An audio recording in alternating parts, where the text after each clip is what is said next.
नागभूषण जी ने गरुड़ जी से कहा कि गरुड़ जी, एक बार मुझे मानुष जीवन प्राप्त था और मेरी 20 वर्ष की आयु थी। उसमें एक भयंकर अकाल गिर गया, दुर्भिक्ष, जिसमें मेरा पूरा परिवार, माता पिता, 2 भाई बहन और थे, वो सभी मृत्यु को प्राप्त हो गए। मैं 20 वर्ष की आयु था, माता पिता वृद्ध थे, भाई बहन छोटी आयु के थे। वो उस भूख को सहन नहीं कर सके। उनकी मृत्यु के उपरांत आसपास के क्षेत्र में भी बुरा हाल था, लाखों लोग मर गए थे। उस क्षेत्र को छोड़कर मैं अवंतिका नगरी में चला गया। वहाँ दुर्भिक्ष नहीं था, पेट भर रोटी खाई, भोजन पाया। लेकिन मेरी आत्मा में एक ऐसी प्रेरणा हुई, दुख हुआ कि ये क्या जीवन है। मेरे पिताजी का भरा पूरा परिवार उजड़ गया, ये क्या जीवन है, ये कैसा यहाँ लोक है। तो फिर बताता है कि उस जन्म से पहले मैंने असंख्यों जन्म प्राप्त हुए। अब दिव्य दृष्टि खुल जाने के बाद वो अपने पिछली हिस्ट्री याद आई उसको। जब वो भक्ति पर लगा, उसके बाद गरुड़ जी को बता रहा है कि उससे पहले मैंने असंख्यों मानुष जीवन नाश कर दिए थे और मैंने भक्ति कभी करी ही नहीं। अब वो अकाल गिरा, मेरे माता पिता मर गए, भाई मर गए, कुटुंब नाश हुआ। अवंतिका नगरी में एक पंडित जी शिव मंदिर में कथा कर रहा था और कथा के बाद वो भोजन करते थे। मैं भोजन खाने के उद्देश्य से उन श्रोताओं में बैठ गया। मैंने कोई सत्संग से कोई लेना देना नहीं था। सभी उठकर चले गए, मैं बैठा रहा। पंडित जी ने पूछा, बेटा क्या बात है? मैंने अपना सारा दुख बताया। उसने मुझे एज ए अपना सन, बेटे की तरह प्यार किया पंडित जी ने, पुजारी ने, और कहा बेटा ये संसार तो दुख का घर है, आप यहाँ रहो, यहाँ भोजन पाओ और बेटा यहाँ मंदिर में सेवा करो, सत्संग सुनो, दीक्षा ले लो। मैंने उसकी सारी बात मान ली, वहाँ सेवा भी करने लग गया। लेकिन दीक्षा वाली बात मेरे समझ में नहीं आई। 6 महीने तक वो कथा सुनाते रहे, मनुष्य जीवन के उद्देश्य को बताते रहे। मेरा कति घर नहीं करी, जू नहीं रहेंगी।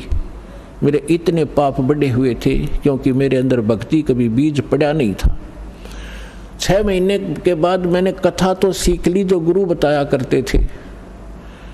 मैं युवा था, गुरु जी वृद्ध हो गए थे।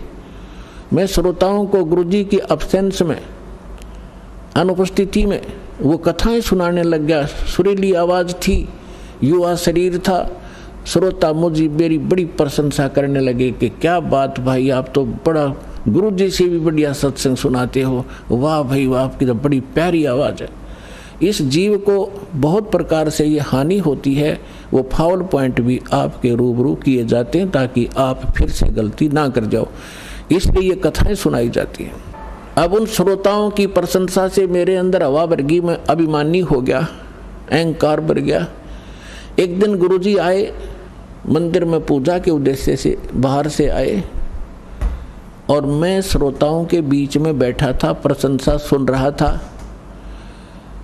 मैंने गुरुजी को बैठे बैठे ही दर्शन कर लिए, प्रणाम भी नहीं करा, बस यूं देख लिया।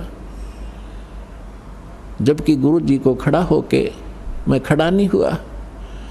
मान बढ़ाई का मारा कि मेरी बेइज्जती हो जाएगी जब मैं खड़ा हो गया था, क्योंकि प्रशंसक सामने बैठे थे। अब गुरुजी को कोई ध्यान नहीं था, उसको तो कोई मतलब लेना देना ही नहीं होता। नियम बता दिए, जो पालन करेगा सफल होगा, जो तोड़ेगा खंडित करेगा वो दंडित होगा। गुरुजी जाकर मंदिर में अपनी पूजा अर्चना करने लग गए। आकाशवाणी हुई उस मंदिर में और भगवान शिव के पुजारी थे वो पंडित जी। आकाशवाणी हुई, भगवान शिव ने कहा कि रे धुरत, तेरे को 1 लाख वर्ष के लिए नरक में डालूंगा। ये आकाशवाणी सुन ली गुरुजी ने। अपने आत्माओं, परमात्मा के कबीर साहब कहते हैं, बहुत प्यारा बालक माँ का। गुरु पिता को अपना बेटा या बेटी बहुत प्यारी होती है। लेकिन माँ को पिता से भी कई गुना और प्रेम बच्चों में होता है, स्वाभाविक है। और कहते हैं गुरु जी को उससे भी 100 गुना होता, माँ से भी ज़्यादा 100 गुना प्यारे होते अपने शिष्य। उनके भविष्य के बारे में वो इतना चिंतित रहता है। कहते हैं बहुत प्यारा बालक माँ का, उनसे बढ़कर शिष्य गुरुओं का। तो यहाँ गुरुजी ने जब सुना कि कागभूषण को, उसका नाम कुछ अन्य था, कि भगवान शिव कैसे नाराज हो गए इस बालक पर, क्या गलती की, वो एकदम छोड़कर पूजा को आया कि बेटा क्या गलती की तूने, अक्षमा याचना कर। अरे बालक दर शिव का ध्याना, ताते बख्शे तेरे प्राणा। तो गुरुजी ने प्रार्थना की, हे भगवान शंकर, हे महाराज, क्या गलती होगी आपके बच्चे से, माफ़ करो, बालक है, माफ़ करो, बालक है।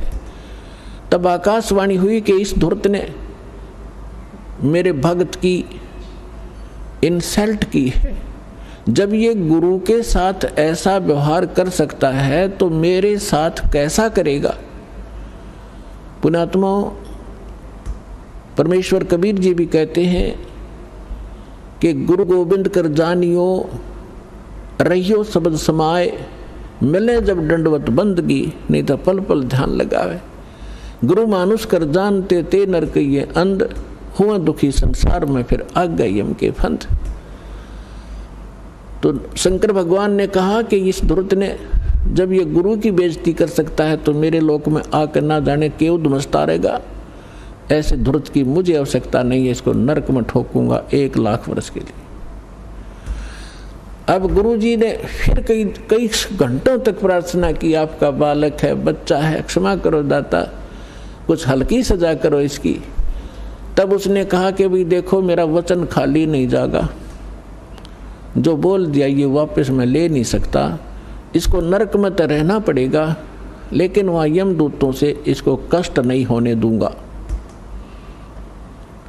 अब कागभूषण कहता है फिर मेरी कुछ समय के बाद मृत्यु होगी, मुझे 1 लाख वर्ष तक नरक में रहना पड़ा, लेकिन वहाँ यमदूतों ने भगवान शंकर की आज्ञा से मुझे कष्ट नहीं दिया, लेकिन रहना पड़ा नरक में। अब उदाहरण के लिए दास आपको सुनाता है कि जैसे कोई वर्तमान सरकार का मंत्री है और मंत्री का कोई मित्र है, उसकी किसी कारण से जेल हो जाती है, तो वो मंत्री उसको जेल से नहीं छुड़वा सकता। वहाँ के कर्मचारी अधिकारियों को, जेल सुप्रिटेंडेंट को कह देगा कि इसको कुछ नहीं कहना है, तो रहेगा जेल में, लेकिन वहाँ वो उसको सज़ा कुछ नहीं, उसको दिक्कत कुछ नहीं करेंगे। तो वह सज़ा तो होए गई, वह दिक्कत हो या ना हो, कहने का भाव ये। तो फिर ये कागभूषण क्या बताता है कि उसके बाद मैं 1 लाख वर्ष यम उस नरक न भोगे के फिर मेरा जन्म हुआ। तो एक लोम उस समय मेरा भक्ति बीज गिर गया, वो उस जन्म में, उससे पहले मेरा भक्ति बीज पड़ा नहीं था। उसके बाद फिर देखो, कहते मेरा जन्म हुआ, भक्ति की प्रेरणा बनी रही, इधर उधर भटकता रहा, संतों के पास गया, और जैसे कुछ संतों से ऐसा वैसा ज्ञान सुना कि भगवान तो निराकार है, निर्गुण है, उसी की भक्ति करनी चाहिए, सरगुण की भक्ति से कोई लाभ नहीं है। ये मेरे आत्मा में अन्य संतों से ज्ञान ग्रहण करके घर कर गई थी। अब बात एक दिन लोमस ऋषि कथा कर रहे थे, वहाँ जाकर मैं कथा सुनूं था, और लोमस ऋषि जी सरगुण के ऊपर कथा कर रहे थे, सरगुण भगवान के ऊपर। तो मैंने कहा कि ऋषि जी, सरगुण तो सब नाश हो जाए, मैं तो हूँ निर्गुण का अधिकारी, मुझे तो निर्गुण कथा सुना भगवान की।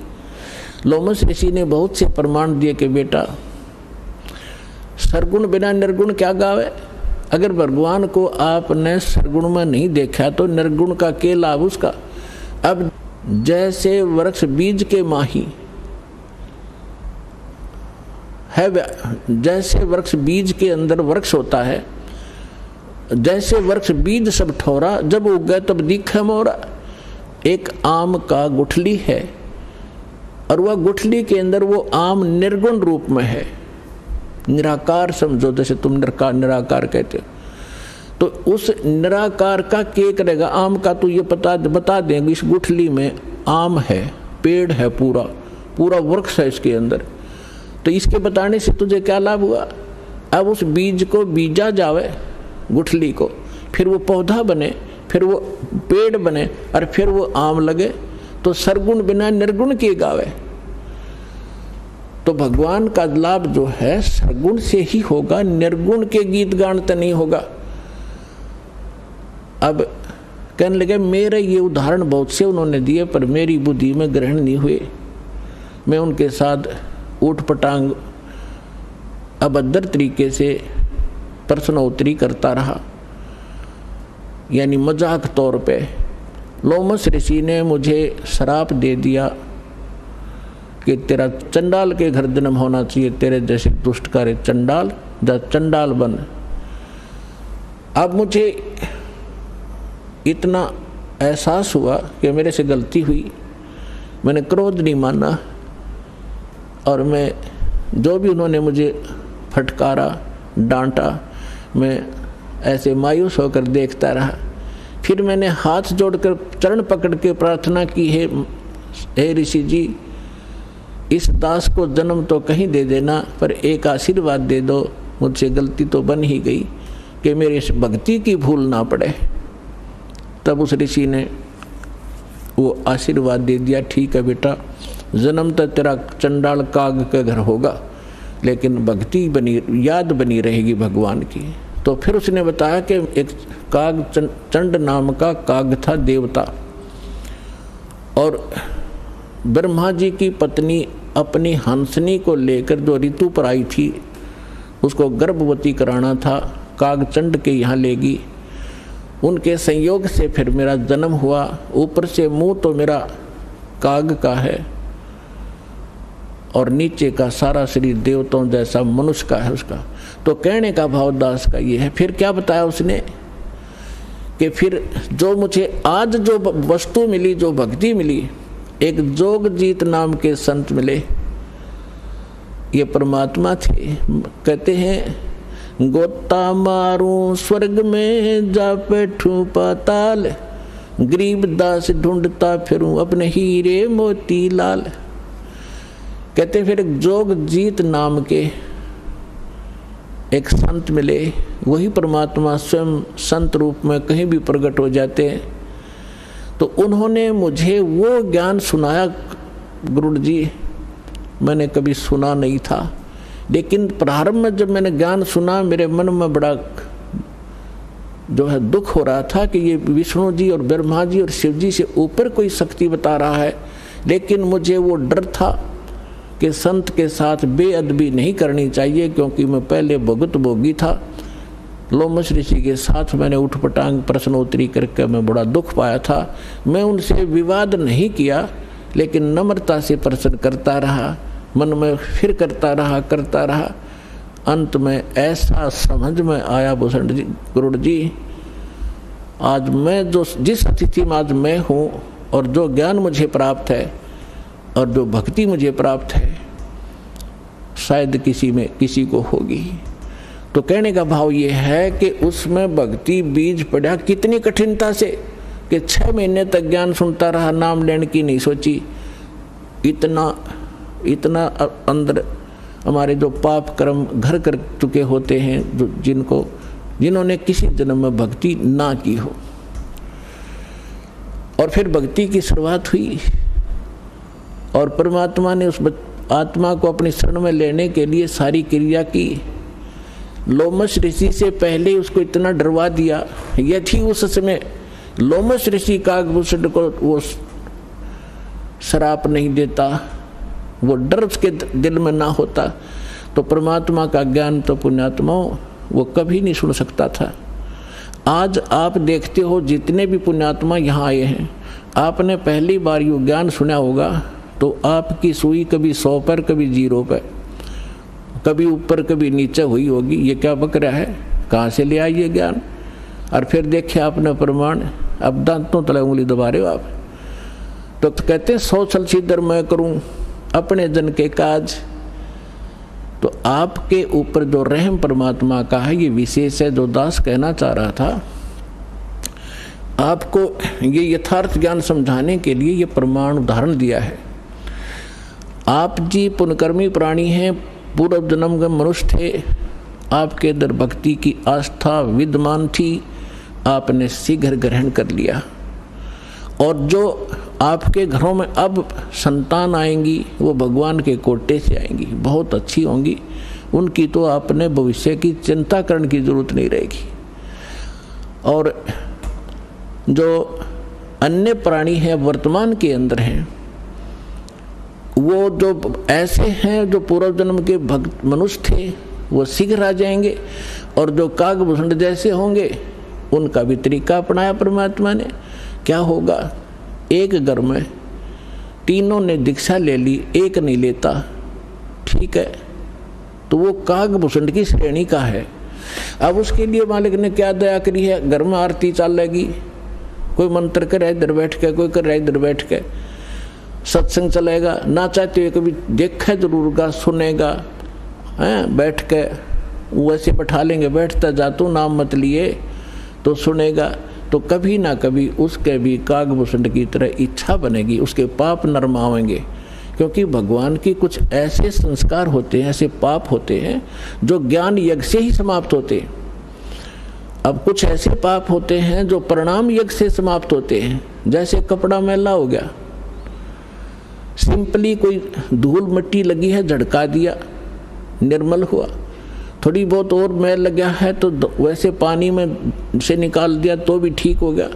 और भी ज़्यादा मैला है तो साबुन प्रयोग करना पड़ता है। और भी ज़्यादा कहीं कोई दाग लगा है तो ड्राई क्लीन करानी पड़ती है, तो वो तब निर्मल होता है।